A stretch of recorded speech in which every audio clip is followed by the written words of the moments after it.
ദൈവനാമം വാഴ്ത്തപ്പെടുമാറാകട്ടെ. സഭാശാസ്ത്രം എന്ന വിഷയത്തിൻ്റെ രണ്ടാമത്തെ സെക്ഷനിൽ പ്രവേശിപ്പാനായിട്ട് ദൈവമേ സഹായിച്ചതോർത്ത് ഞാൻ ദൈവത്തെ സ്തുതിക്കുന്നു, സ്തോത്രം ചെയ്യുന്നു. എല്ലാ പ്രിയപ്പെട്ടവർക്കും കർത്താവായ യേശുനാമത്തിൽ സ്നേഹവും വന്ദനവും അറിയിക്കുകയാണ്. നാം സഭയെക്കുറിച്ച് ചില കാര്യങ്ങൾ കഴിഞ്ഞ സെക്ഷനിൽ ചിന്തിപ്പാനിടയായിത്തീർന്നു. നാം ഈ സെക്ഷനിലും പ്രധാനമായ ചില കാര്യങ്ങൾ ചിന്തിക്കാൻ ആഗ്രഹിക്കുകയാണ്. ഒരു വിശ്വാസിയുടെ നിലനിൽപ്പിന് ആവശ്യമായ എല്ലാ ഉപദേശ സംഹിതകളും നമുക്ക് ദൈവം നൽകുന്നുണ്ട്. അഥവാ ഒരു സഭാ അംഗം എന്ന നിലയിൽ അനുവർത്തിക്കേണ്ടതായ കാര്യങ്ങളെക്കുറിച്ചുള്ളതായ വ്യക്തമായ നിർദ്ദേശങ്ങൾ ദൈവത്തിൻ്റെ പരിശുദ്ധാത്മാവ് നമുക്ക് നൽകുന്നുണ്ട്. അവിടെ പെന്തക്കോസ്ത് നാളിലാണ് സഭയുടെ ആരംഭമെങ്കിൽ അന്ന് തന്നെ പത്രോസ് തൻ്റെ പ്രസംഗത്തിലൂടെ രേഖപ്പെടുത്തിയ ചില കാര്യങ്ങളുണ്ട്. നമ്മൾ അപ്പോസ്തലപ്രവൃത്തി രണ്ടാം അധ്യായത്തിൽ 42 മുതൽ 47 വരെ പഠിക്കുമ്പോൾ അവിടെ പല കാര്യങ്ങളും, പ്രാർത്ഥന, കൂട്ടായ്മ, സ്നാനം, അങ്ങനെ പല കാര്യങ്ങളും കാണാൻ കഴിയുന്നുണ്ട് അല്ലേ. അപ്പോൾ ഒരു വിശ്വാസിയെ സംബന്ധിച്ചിടത്തോളം എവിടെയെങ്കിലും പോയി സ്നാനപ്പെട്ടുകൊണ്ട് മാത്രം കാര്യമായില്ല. ചിലരുണ്ട് ആരും അറിയാതെ എവിടെയെങ്കിലും പോയി സ്നാനപ്പെട്ടിട്ട് ഏതാണ്ടൊക്കെ നേടി നിൽക്കുന്ന ആളുകളുണ്ട്. സ്നാനപ്പെട്ടത് തെറ്റല്ല, പക്ഷേ സ്നാനപ്പെട്ട നിൻ്റെ ആത്മീയ ജീവിതത്തിൻ്റെ വളർച്ചയ്ക്ക് അനിവാര്യമായ നിലയിൽ കൂട്ടായ്മകളിലേക്ക്, പ്രാർത്ഥനകളിലേക്ക് വരണം. ചിലർ ഏതൊരു കടമ നിവർത്തിച്ചതുപോലെ എങ്ങോ എവിടെ ആരും കാണാതെ ഒളിച്ചു ദൂരദേശത്തൊക്കെ പോയി സ്നാനപ്പെട്ട ആളുകൾക്ക് എനിക്കറിയാം. ഇന്ന് സ്നാനപ്പെട്ടത് മറ്റുള്ളവർ അറിയരുതെന്ന് ആഗ്രഹിച്ച് ജീവിക്കുന്ന ആളുകളെ എനിക്കറിയാം. പക്ഷേ സ്നാനം കൊണ്ട് മാത്രം അങ്ങോട്ട് തികഞ്ഞവൻ ഞാൻ ചിന്തിക്കരുത്. സ്നാനപ്പെട്ടവൻ അനുവർത്തിക്കേണ്ട ഒരുപാട് കാര്യങ്ങൾ വചനത്തിൽ പറയുന്നുണ്ട്. അതിൽ പരമപ്രധാനമായ കാര്യമാണ് കൂട്ടായ്മ എന്നുള്ളത്. അപ്പം അതുകൊണ്ട് അതും മുടക്കരുത്. കർത്താവിനെ നിങ്ങൾ ആത്മാവിലും സത്യത്തിലും ആരാധിപ്പാനിടവരാണ്. ഓക്കെ. അതുപോലെ സഭയുടെ കാര്യങ്ങൾ നിയന്ത്രിക്കാനൊക്കെയുള്ള ഭരണാധികാരികളുണ്ട്. അല്ലെങ്കിൽ ഭരണാധികാരികൾ എന്നൊക്കെ പറയുമ്പോൾ നിങ്ങളുടെ അധികാരത്തോടു കൂടി ഭരണം നടത്തുന്ന ലോകത്തിലെ അധികാരികൾ, ഭരണാധികാരികൾ എന്നുള്ളതിലേക്കല്ലത് പറയുന്നത്. ദൈവസഭയുടെ സുഗമമായ പ്രവർത്തനത്തിനും ദൈവസഭയുടെ വളർച്ചയ്ക്കും ആത്മീയ ഉന്നതികൾക്കും ഒക്കെ ഉതകുന്ന തരത്തിൽ അവരെ പരിചരിക്കുന്ന ഒരു നേതൃത്വമാണ് ദൈവസഭയ്ക്ക് ആവശ്യം. ദൈവസഭയ്ക്കകത്ത് കർത്തൃത്വം നടത്തിക്കൊണ്ട് അടക്കി വാഴുന്ന ഒരു ഭരണാധികാര സവിശേഷതയല്ല വചനം പഠിക്കുമ്പോൾ നമ്മൾ കാണുന്നത്. മറിച്ച് ഏതൊരു ശുശ്രൂഷയിൽ ആക്കി വച്ചിട്ടുണ്ടെങ്കിലും ആ ശുശ്രൂഷ കൊണ്ട് ദൈവസഭയിലേക്ക് ആത്മീയ വളർച്ച ഉണ്ടാകണമെന്നുള്ളതാണ് കർത്താവ് ആക്കി വെച്ച ആ ശുശ്രൂഷ കൊണ്ട് ദൈവം ഉദ്ദേശിക്കുന്നത്. അവൻ ചിലരെ അപ്പോസ്തലന്മാരായും ചിലരെ പ്രവാചകന്മാരായി, ചിലർ ഉപദേശകന്മാരായി, ചിലർ ഇടയന്മാരായി, ചിലർ സുവിശേഷകന്മാരായൊക്കെ ആക്കി വെച്ചിരിക്കുമ്പോൾ തന്നെ ആഗോള ദൈവസഭയുടെ യഥാസ്ഥാനത്തിനും ആത്മീയ അഭിവൃദ്ധി പ്രാപിക്കുവാനും ക്രിസ്തു ജീവിതത്തിൽ പുരുഷത്വം കാണിക്കാനുള്ളതായ നിലകളിൽ അവരെ വളർത്തിക്കൊണ്ടുവരാൻ വേണ്ടിയാണ് ഈ ശുശ്രൂഷക വൃന്ദത്തെ ആക്കി വെച്ച കാര്യം മറന്നു പോകരുത്. അപ്പോൾ തന്നെ ഒരു കുത്തഴിഞ്ഞ പുസ്തകമായിട്ട് ആർക്കും എന്തും ചെയ്യാവുന്ന ഒരു ക്രമീകരണം വരാതിരിക്കാൻ വേണ്ടിയിട്ട് എല്ലതും ചന്തവും ക്രമമായി മുന്നോട്ട് പോകാനായിട്ട് ചില കാര്യങ്ങൾ ചിലരൊക്കെ ഏൽപ്പിച്ച് തന്നേക്കാം. പക്ഷേ അതൊന്നും നമുക്ക് മുഖപക്ഷം കാണിക്കാനോ സ്വജനപക്ഷപാതം കാണിക്കുവാനോ പക വീട്ടുവാനുള്ളതൊന്നായിട്ട് ആ പദവികൾ ഉപയോഗിക്കരുത്. ദൈവത്തെ നിനക്കൊരു പദവി ലഭിച്ചിട്ടുണ്ടെങ്കിൽ ദൈവം സംരക്ഷിച്ചോളും, നീ അതിന് വേണ്ടി മെനക്കെടാൻ പോകരുത്. ചിലർക്ക് പദവി കിട്ടിക്കഴിഞ്ഞാൽ പിന്നെ ആ പദവിയെ സംരക്ഷിക്കാൻ വേണ്ടി, ആ പദവി നിലനിർത്തുവാൻ വേണ്ടി എന്തെല്ലാമാണ് കാട്ടിക്കൂട്ടുന്നത്. ദൈവസഭയിൽ നിനക്കൊരു പദവി കിട്ടിയിട്ട് നീ മനസ്സിലാക്കേണ്ട കാര്യം, അത് ദൈവത്തെ ലഭിച്ചാണ്. ദൈവം അവനെ സംരക്ഷിച്ചോളും, ദൈവം സൂക്ഷിച്ചോളും. പിന്നെ അത് നിലനിർത്താൻ വേണ്ടി നീ നിൻ്റേതായുള്ള സർക്കസ് കളിക്കേണ്ട ആവശ്യമൊന്നുമില്ല. കുതുകാലി വെട്ടിയും പക്ഷം പിടിച്ചും ഒന്നും ഭരണസമ്മതം ഉണ്ടാക്കാൻ പോകരുത്. അതൊന്നും ശാശ്വതമല്ലെന്ന കാര്യം തിരിച്ചറിയണം. ദൈവമാണ് നിന്നെ ആ പദവിയിലേക്ക് കൊണ്ടുവന്നതെങ്കിൽ ദൈവത്തിന് ഉദ്ദേശമുണ്ട്. ദൈവം വ്യക്തമായും ദൈവം നിന്നെ ആ സ്ഥാനത്ത് നിർത്തുകയും ഉപയോഗിക്കുകയും ചെയ്യും. അത് ഒരിക്കലും എന്ത് ചെയ്യരുത്, നമ്മുടേതായുള്ള ബുദ്ധി ഉപയോഗിച്ച് ഒരിക്കലും ഈ ഭരണകാര്യങ്ങളെ കൈകാര്യം ചെയ്യരുത്. നമ്മുടെ നിലനിൽപ്പിന് വേണ്ടിയോ നമ്മുടെ ഉയർച്ചയ്ക്ക് വേണ്ടിയോ നമ്മുടെ വളർച്ചയ്ക്ക് വേണ്ടിയോ ഒന്നും ആയിരിക്കരുത് ഭരണം നടത്തേണ്ടത്. അപ്പോസ്തലപ്രവൃത്തി 14:23, തീത്തോസ് 1:5, അപ്പോസ്തലപ്രവൃത്തി 6:2 മുതൽ 6 വരെ, 20:17, 13:1 പഠിക്കുമ്പോൾ ഈ സഭയുടെ സുഗമമായ നടത്തിപ്പിന് വേണ്ടി ചിലരെയൊക്കെ അവിടെ നിയമിച്ചതായി നമുക്ക് കാണാൻ കഴിയുന്നുണ്ട്.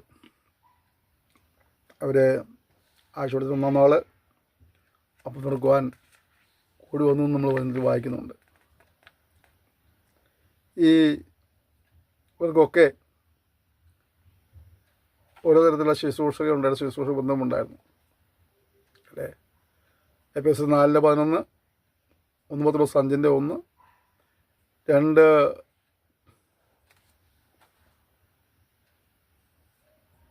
തിമോഥെയോസ് 2 യോഹന്നാൻ 1:2 പഠിക്കുമ്പോഴൊക്കെ ദൈവസഭയിൽ ചില ശുശ്രൂഷക വൃന്ദങ്ങളുണ്ടായും കാണാൻ കഴിയുന്നുണ്ട്. നേരത്തെ സൂചിപ്പിച്ചതുപോലെ ആ ശുശ്രൂഷക വൃന്ദങ്ങളുടെ ഉത്തരവാദിത്തമുള്ള എന്താണ്? ദൈവസഭയെ വളർത്തിക്കൊണ്ടുവരിക. എങ്ങനെ വളർത്തിക്കൊണ്ടുവരിക? ആത്മീയമായി, അച്ചടക്കത്തിൽ, ആത്മീയ ആരോഗ്യത്തിൽ വളർത്തിക്കൊണ്ടുവരിക എന്നുള്ളതാണ് അവരുടെ ഉത്തരവാദിത്വം. മനസ്സിലാക്കണം. സഭയെ പല ഉപമയല്ല അല്ലെങ്കിൽ ചില സദൃശ്യങ്ങളിലൂടെ സഭയെ പരിചയപ്പെടുത്തുന്നുണ്ട്. ശിരസ്സും ശരീരവും എന്ന നിലയിൽ കർത്താവ് തലയും, സഭ കർത്താവിൻ്റെ ശരീരം എന്ന നിലയിൽ പഠിപ്പിക്കുന്നുണ്ട്. കൊലോസ്യർ 1:18, എഫേസ്യർ 1:24 പഠിക്കുന്നത് ഈ ശിരസ്സും ശരീരവും എന്ന നിലയിൽ കർത്താവിനെയും സഭയെയും കുറിച്ച് പഠിപ്പിക്കുന്ന കാര്യങ്ങൾ കാണാൻ കഴിയുന്നുണ്ട്. അതുപോലെ മണവാളൻ മണവാട്ടി എന്ന നിലയിൽ 2 കൊരിന്ത്യർ 11:2 വായിക്കുമ്പോൾ നിങ്ങൾ ക്രിസ്തു എന്ന ഏകപുരുഷന് വിവാഹം നിശ്ചയിച്ചിരിക്കുന്നതായ ഒരു കൂട്ടമാണ് കന്യകയാണെന്ന് പറയാൻ കഴിയുന്നുണ്ട്. വെളിപ്പാട് 22:17, വെളിപ്പാട് 19:7, 21:9 നമുക്ക് സമാന ആശയങ്ങളുള്ള വചനം കാണാൻ കഴിയുന്നു. അപ്പോൾ നമ്മൾ ക്രിസ്തു എന്ന മണവാളൻ്റെ മണവാട്ടിയായി നമ്മെ ചിത്രീകരിച്ചിട്ടുണ്ട്. അതുപോലെ തന്നെ കർത്താവ് മൂലക്കല്ലായും നമ്മൾ അവനോട് ചേർന്ന് വരുന്ന കല്ലുകളായി നമ്മെ വിശേഷിപ്പിക്കുന്നുണ്ട്. 3 പത്രോസ് 2:4-7, എഫേസ്യർ 2:20 പഠിക്കുമ്പോൾ നമ്മളെന്താണ്? ക്രിസ്തു എന്ന മൂലക്കല്ലിനോട് ചേർന്ന് പണിയപ്പെടുന്നതായ കല്ലുകളാണ്, നമ്മൾ ആത്മീയ ഗ്രഹമാണ്, ദൈവ മന്ദിരമാണ് എന്നൊക്കെ നമുക്ക് കാണാൻ കഴിയുന്നുണ്ട്. അതുപോലെ നമ്മൾ മുന്തിരിവള്ളിയും കർത്താവ് മുന്തിരിവള്ളിയും നമ്മൾ കൊമ്പുകളുമാണെന്ന് കാണാൻ കഴിയുന്നുണ്ട്. യോഹന്നാൻ 15:5 പഠിക്കുമ്പോൾ കാണാൻ കഴിയുന്നു. ഇവിടെയൊക്കെ നമുക്ക് കാണുന്നത് മനസ്സിലാക്കേണ്ട കാര്യം, ഈ മൂലക്കല്ലും കല്ലും ചേർന്നിരിക്കണം. മണവാളിനും മണവാട്ടിയും മണവാളിന് കീഴ്പ്പെട്ടിരിക്കുന്ന മണവാട്ടിയായെങ്കിൽ മാത്രമേ ആ കുടുംബം സന്തോഷകരമായിട്ട് മുന്നോട്ട് പോവുകയുള്ളൂ. ശിരസ് വേറെ വഴിക്കും ശരീരം വേറെ വഴിക്കുമ്പോൾ നല്ല ചേർന്ന് നിന്നിരിക്കണം അല്ലേ. ഈ കൊമ്പിൽ, ഈ മുന്തിരിവള്ളിൽ വസിച്ചിട്ടല്ലാതെ കൊമ്പുകൾക്കൊന്നും ചെയ്യാൻ കഴിയുകയില്ല. അപ്പോൾ ഇവിടെ എല്ലായിടത്തും കാണുന്നതായ പൊതുവായ തത്വം എന്നുള്ളത് കർത്താവിനോട് ചേർന്ന് നിൽക്കുക എന്നുള്ളതാണ്. കർത്താവുമായിട്ട് വ്യക്തിപരമായ ബന്ധത്തിൽ മുന്നേറുക എന്നുള്ളതാണ്. മാനുഷികമായിട്ടുള്ള എന്തെങ്കിലും ഒന്ന് കാട്ടിക്കൂട്ടി ഇതിലേക്കും പോകാനുള്ള പ്രമാണമല്ല നമുക്കുള്ളത്. നാം എന്തായിരിക്കണം? ദൈവത്തോട് ചേർന്ന് നിൽക്കുന്നവരായിരിക്കും, ദൈവ പ്രമാണത്തോട് ചേർന്ന് നിൽക്കുന്നവരായിരിക്കണമെന്നാണ് വചനം പഠിപ്പിക്കുന്നത്. നമ്മൾ മറ്റൊരു ഭാഗത്ത് കാണുമ്പോൾ കർത്താവ് മഹാപുരോഹിതനാണ്, നമ്മൾ പുരോഹിതവർഗ്ഗമാണെന്ന് കാണാൻ കഴിയുന്നുണ്ട്. എബ്രായർ 4:14, എബ്രായർ 7:26, 1 Pетros 2:9 ചേർന്ന് പഠിച്ചു കഴിയുമ്പോൾ നമ്മൾ പുരോഹിതവർഗ്ഗമാണ്. കർത്താവ് ആരാണ്? മഹാപുരോഹിതനാണെന്ന് കാണാൻ കഴിയുന്നുണ്ട്. ഇത്ര ശ്രേഷ്ഠമേറിയ പദവികളൊക്കെ തന്നിരിക്കുന്നല്ലേ. നമ്മൾ രാജകീയ പുരോഹിതവർഗം എന്ന് പറയുന്നത്, രാജകീയ പുരോഹിതവർഗം. ആ പദവിക്കൊക്കെ അനുസൃതമായിട്ടുള്ള ഒരു ഇടപെടൽ നമ്മുടെ ജീവിതത്തിലുണ്ടാവണമെന്നുള്ളതാണ്. ചിലർക്ക് എന്ത് സ്ഥാനം കിട്ടിയാലും എങ്ങനെ കുളിപ്പിച്ചുകൊണ്ടിരുത്തിയാലും നിങ്ങൾ തനി സ്വഭാവം കാണിച്ചുകൊണ്ടേയിരിക്കും, ഇല്ലേ? ചിലർ അങ്ങനെയുണ്ട്. എത്ര ഉന്നതമായ സ്ഥാനം കിട്ടിയെന്ന് പറഞ്ഞാലും എന്തെല്ലാം പദവി ഉണ്ടെന്ന് പറഞ്ഞാലും ആ പദവിക്ക് അനുസൃതമായിട്ടുള്ള ഒരു പ്രവൃത്തിയില്ലാതെ അതിൻ്റെ മാന്യതയെ കളയുന്ന നിലയിൽ ഒക്കെ പ്രവർത്തിക്കുന്ന ആളുകളെ കണ്ടിട്ടുണ്ട്. നമ്മൾക്ക് ഈ കിട്ടിയ പദവി, നമ്മൾ നാട്ടുകാർ പറയില്ലേ, കുരങ്ങൻ്റെ കയ്യിലെ പൂമാലാന്ന്. പൂമാല നല്ല സാധനമാണ്, പക്ഷെ കിട്ടിയത് കുരങ്ങൻ്റെ കയ്യിലായിപ്പോയി. ഈ കുരങ്ങൻ്റെ കയ്യിൽ കിട്ടിയാലെന്ന് ഗുണം എന്താണ്? കുരങ്ങനെ ഇതിൻ്റെ വിലയൊന്നും അറിയില്ല. ഉള്ളത് പിച്ച് ചീന്തി വലിച്ചു വാരി പൊടിച്ച്, അല്ലേ? അത്രേ ഉള്ളൂ കുരങ്ങൻ്റെ കാര്യം. ചില പോലെ പന്നിയുടെ മുക്കിലെ മൂക്കുത്തി പോലെ. പന്നിക്ക് മൂക്കുത്തിയുടെ വിലയൊന്നും അറിയില്ല. പന്നിക്ക് ആ കൂടി അറിയാവുന്ന ചെളി കിടന്ന് ഉരുളുക എന്നുള്ളതാണ്, അല്ലേ? മൂക്കുത്തി ആയാലും കുഴപ്പമില്ല, മൂക്കുത്തിന് സ്വർണ്ണം കൊണ്ടുള്ളതാലും ശരി, രത്നം കൊണ്ടുള്ളതാലും ശരി, എന്തായാലും പന്നിയെ സംബന്ധിച്ചിടത്തോളം മൂക്കുത്തി വിഷയം പുള്ളിക്ക് ചെളി കിടന്ന് ഉരുളണം. നമുക്ക് ഈ പദവികളൊക്കെ ഉള്ളപ്പോൾ തന്നെ ആ പദവിക്ക് അനുസൃതമായ രീതിയിൽ അതിൻ്റെ മാന്യത സൂക്ഷിച്ച് ജീവിക്കുക എന്നൊരു വലിയ ഉത്തരവാദിത്വം നമുക്കുണ്ട്. പലപ്പോഴും നാം ആ ഉത്തരവാദിത്തത്തിൽ നിന്ന് അകന്നു പോവുകയാണ്, മാറിപ്പോവുകയാണ്. അതുകൊണ്ട് തന്നെ പ്രിയപ്പെട്ടവരെ, വളരെ ഉത്തരവാദിത്തത്തോടെ ആരും പങ്കെടുത്താൽ സഹായിക്കട്ടെ. സഭയുടെ അംഗമാണെന്ന് പറയുമ്പോൾ, ദൈവവിധലാണെന്ന് പറയുമ്പോൾ, ദൈവവിശ്വാസം എന്ന് പറയുമ്പോൾ അങ്ങനെ ആക്കി വെച്ച സ്ഥാനങ്ങളെ മനസ്സിലാക്കിക്കൊണ്ട് ആ പദവിക്ക് അനുസൃതമായൊരു മാന്യത കാത്തു സൂക്ഷിച്ച് പങ്കെടുത്താൽ സഹായിക്കട്ടെ. ഉന്നതമായ സ്ഥാനത്തിരുന്ന് വിവേക്കേട് വിളിച്ചു വരുന്ന ആളുകൾ കണ്ടിട്ടുണ്ട്, അല്ലേ? പലപ്പോഴും നമ്മുടെ വാർത്താ മാധ്യമങ്ങളിൽ അത് സ്ഥാനം പിടിക്കാറുണ്ട്. അങ്ങനെ ആയിത്തീരരുത്. നമുക്ക് മാന്യമായിട്ട് പദവി ദൈവം ഒരിക്കൽ തന്നിട്ടുണ്ട്. അതിൻ്റെ മാന്യതയോടെ ദൈവത്തെ സേവിപ്പാൻ കർത്താവ് സഹായിക്കട്ടെ. മറ്റൊരു പദത്തിൽ പറയുക, യോഹന്നാന്റെ സുവിശേഷം 15:8 പറയും, നമ്മൾ ദൈവത്തിൻ്റെ സന്നിധിയിലെ ഗുരുവും ശിഷ്യന്മാരുമാണ്. കർത്താവിൻ്റെ ഗുരുവാണ്, നമ്മളുടെ ശിഷ്യരാണ്. അപ്പോൾ നല്ല ഗുരു നമ്മെ പഠിപ്പിച്ച ഒരുപാട് നല്ല കാര്യങ്ങളുണ്ട്. ശിഷ്യന്മാരായ നമ്മൾ അത് അനുവർത്തിക്കേണ്ടവരാണ്. ഒരു ശിഷ്യൻ്റെ പൂർണ്ണത എന്ന് പറയുന്നവൻ ഗുരുവിനെ പോലെ ആയിത്തീരുമ്പോഴാണ്. അങ്ങനെയെങ്കിൽ നമ്മളെ പഠിപ്പിച്ച നമ്മുടെ ഗുരുവിൻ്റെ ആ പാഠങ്ങളെ ഉൾക്കൊണ്ടുകൊണ്ട്, പഠിപ്പിരികളെ ഉൾക്കൊണ്ടുകൊണ്ട് ആ ഗുരുവിനെ പോലെ ശിഷ്യന്മാരും ആയിത്തീരുക എന്നുള്ള ഒരു ഉത്തരവാദിത്വം നമുക്കുണ്ട്. ഈ ശിഷ്യന്മാർക്കാണ് ക്രിസ്ത്യാനികളെന്ന് പേരുണ്ടായത്. അറിയാവോ? ഒരു കാലഘട്ടത്തിൽ കർത്താവിൻ്റെ പ്രമാണങ്ങളെ അനുസരിച്ച് അപ്രകാരം ജീവിച്ചിരുന്നതായ ആ ഒരു സമൂഹത്തെ ഒരു നിലയ്ക്ക് പറഞ്ഞാൽ ഒരു പരിഹാസപരമായി വിളിച്ച പേരാണ് ക്രിസ്ത്യാനികൾ എന്നുള്ളത്. ശിഷ്യന്മാരായിരുന്നവർ. ഇന്ന് ആ ശിഷ്യത്വ അനുഭവത്തിലേക്ക് വരുവാൻ ക്രിസ്ത്യാനികൾക്ക് പലപ്പോഴും കഴിയുന്നില്ലെന്നാണ് വാസ്തവം. പേരിന് ക്രിസ്ത്യാനി എന്നല്ലാതെ അതിൻ്റെ അപ്പുറത്തേക്കുള്ളതായ വലിയ അനുഭവങ്ങളൊന്നും ഉണ്ടാകുന്നില്ല. ഈ തെക്കോട്ടൊക്കെ പോയാൽ നെയ്യപ്പം എന്നൊരു പലഹാരം കിട്ടും. ഞാൻ തെക്കോന്ന് പറയുമ്പോൾ ഞാൻ ജനിച്ചു വളർന്നത് എറണാകുളം ജില്ലയിലാണ്. പക്ഷേ ഒരു 10 വയസ്സിന് ശേഷം ഞങ്ങൾ പിന്നെ തൃശ്ശൂരിലേക്ക് കുടിയേറി പാർത്തു. ഞങ്ങൾ തൃശ്ശൂരിൽ സെറ്റിലായി. അപ്പോൾ ഞങ്ങൾ ഇവിടുന്ന് തെക്ക് നാട്ടിലേക്ക് പോയി കഴിയുമ്പോൾ അവിടെ നെയ്യപ്പം കിട്ടും. തൃശ്ശൂർക്കാർ അതിനെ വെളിച്ചെണ്ണപ്പം എന്ന് പറയാം. വെളിച്ചെണ്ണപ്പം ഒരു നിലയ്ക്ക് തൃശ്ശൂർക്കാർ പറഞ്ഞ പേരാ ശരി. കാരണം ഇപ്പോൾ വെളിച്ചെണ്ണപ്പൊന്നും പോലും പറയാൻ പറ്റില്ല. ഇപ്പോൾ പാമോയിലപ്പം എന്ന് പറയേണ്ടി വരും. എന്തുവാട്ടെ, ഈ നെയ്യപ്പം എന്ന് പറഞ്ഞ സാധനം കേൾക്കുമ്പോൾ വലിയ നല്ല പ്രൗഢിക സാധനം. അത് ഉണ്ടാക്കുന്ന പുള്ളി പോലും ഒരു പക്ഷേ നെയ്യ് കണ്ടിട്ടുണ്ടായിരിക്കില്ല. അതാണ് അതിന് വേറെ വാസ്തവം. അപ്പോൾ നമ്മൾ ക്രിസ്ത്യാനികളെന്ന് അഭിമാനിക്കുമ്പോൾ തന്നെ ക്രിസ്ത്യാനിത്വത്തിൻ്റെ ഗുണങ്ങൾ നമ്മളുണ്ടാകണം. നമ്മുടെ ഗുരുനാഥന്മാർ പഠിപ്പിച്ച കാര്യങ്ങൾ അനുവർത്തിച്ചുകൊണ്ട് ഗുരുവിൻ്റെ പാതയെ പിന്തുടരണം.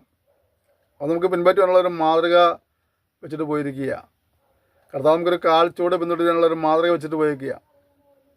ഒരു വഴി കാണിച്ച് വെച്ചിട്ട് പോയിരിക്കുക. നമ്മൾ ആ പാത പിന്തുടരണം. നമ്മളവൻ്റെ ശിഷ്യന്മാരാണെന്ന് പറയുകയും കർത്താവുമായിട്ട് ഒരു ബന്ധവുമില്ലെങ്കിൽ ആ പറച്ചിലിന് പിന്നെ എന്താ അർത്ഥമുള്ളത്?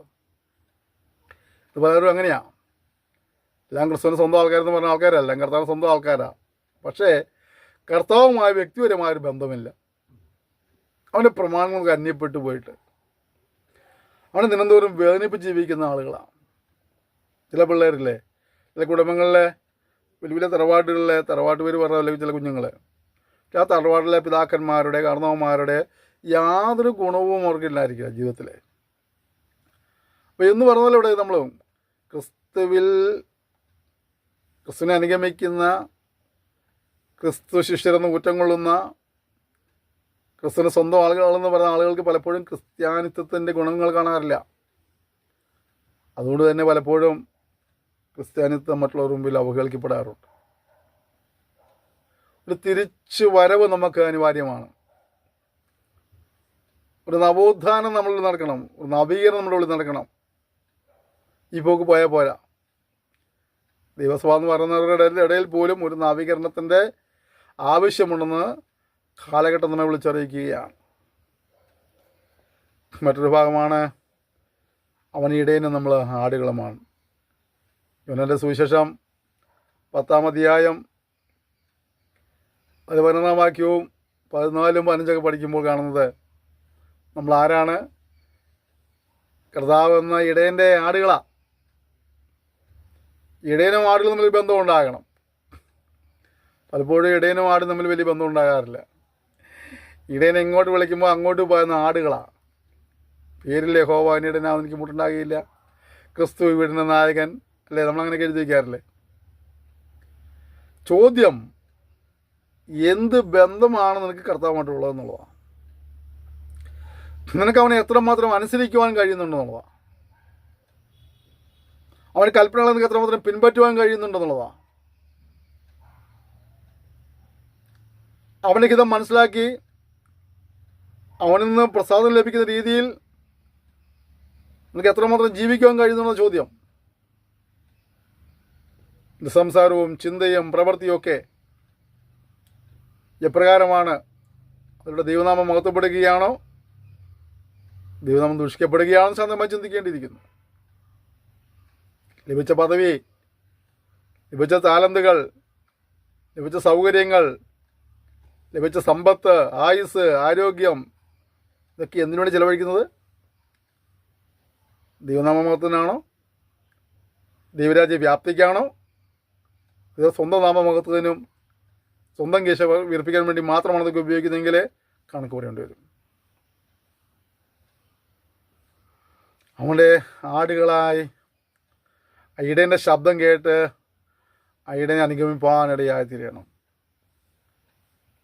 1000 പ്രാവശ്യം യഹോവൻ്റെ ഇടയനാണെന്ന് പറഞ്ഞിട്ട് കാര്യമൊന്നുമില്ല. ഇടയൻ്റെ വാക്കുകൾ അനുസരിപ്പാൻ മനസ്സുള്ള ഒരാടായി മാറണം. നമ്മൾ വീട്ടിൽ വളർത്തുന്ന മൃഗങ്ങളൊക്കെ നമുക്കറിയാലോ. നമ്മൾ വിളിച്ചുമ്പോൾ അവർ വന്നില്ലെങ്കിൽ നമുക്ക് ദേഷ്യമുണ്ടാവും. നമ്മൾ പറഞ്ഞവരെ അനുസരിക്കണം, നമ്മുടെ ആഗ്രഹമാണ്. ഈ മൃഗങ്ങളെ നമ്മൾ അത്രയും ചട്ടം പഠിപ്പിക്കാൻ പോകുമെങ്കിൽ വിവേകബുദ്ധിയുള്ള മനുഷ്യരെ നാം, വിശേഷബുദ്ധിയുള്ള നമ്മൾ നമ്മുടെ ഉടയവനെ എത്രമാത്രം അനുസരിക്കണം. പലപ്പോഴും അവൻ വിളിക്കുമ്പോൾ നമ്മൾ ചെവി കൊടുക്കാതെ ഓടുകയല്ലേ. പക്ഷെ നീ ഏതെങ്കിലും സഭയിലെ മെമ്പറായിരിക്കാം. എത്രയോ പ്രാവശ്യം ദൈവാത്മാവ് നിന്നോട് ചില കാര്യങ്ങൾ പറഞ്ഞിട്ടുണ്ട്.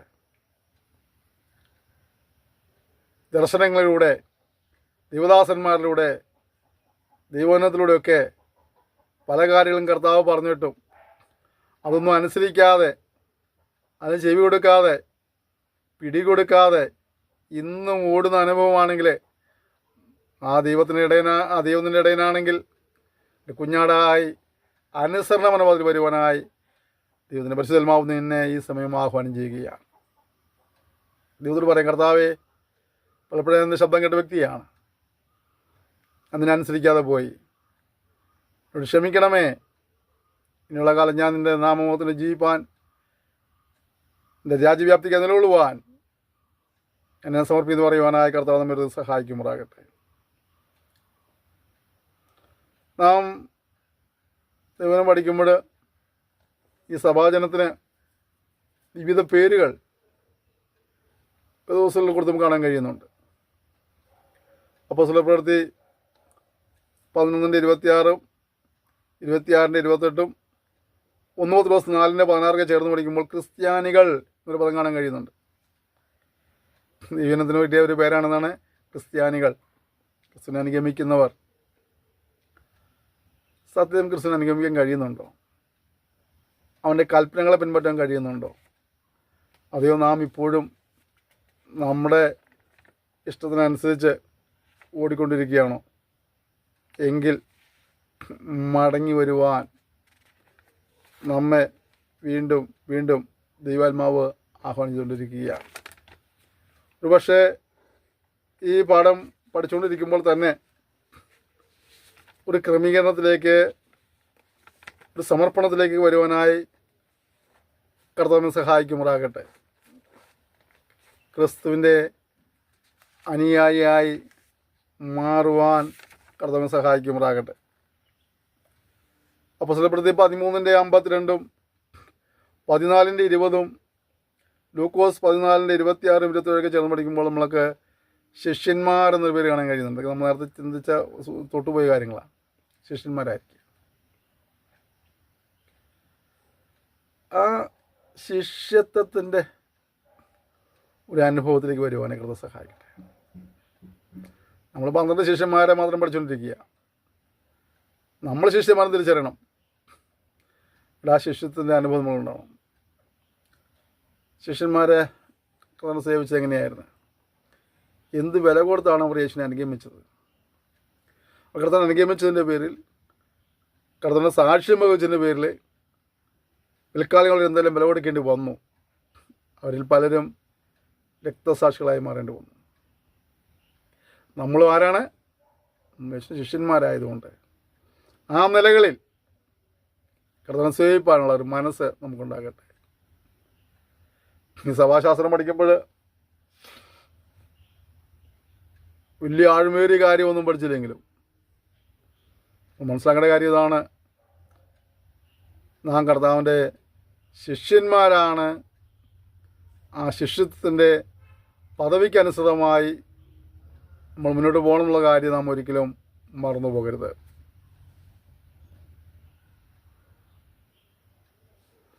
അടുത്ത നമ്മൾ പഠിക്കുമ്പോൾ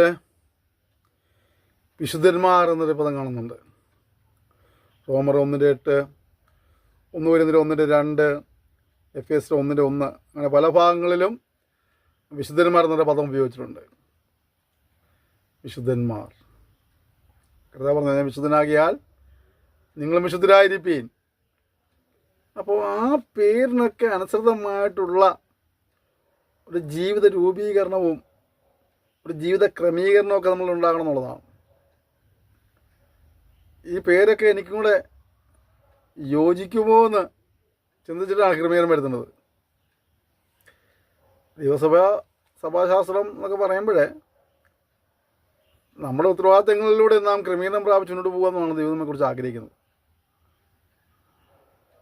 അപ്പോൾ വിശുദ്ധന്മാർ എന്ന് പറയുമ്പോൾ നമുക്കും ആ ഒരു ഗുണവിശേഷം, ആ ഒരു ക്വാളിറ്റി നമുക്ക് കാത്തു സൂക്ഷിക്കുവാനും കഴിയുന്നുണ്ടോ?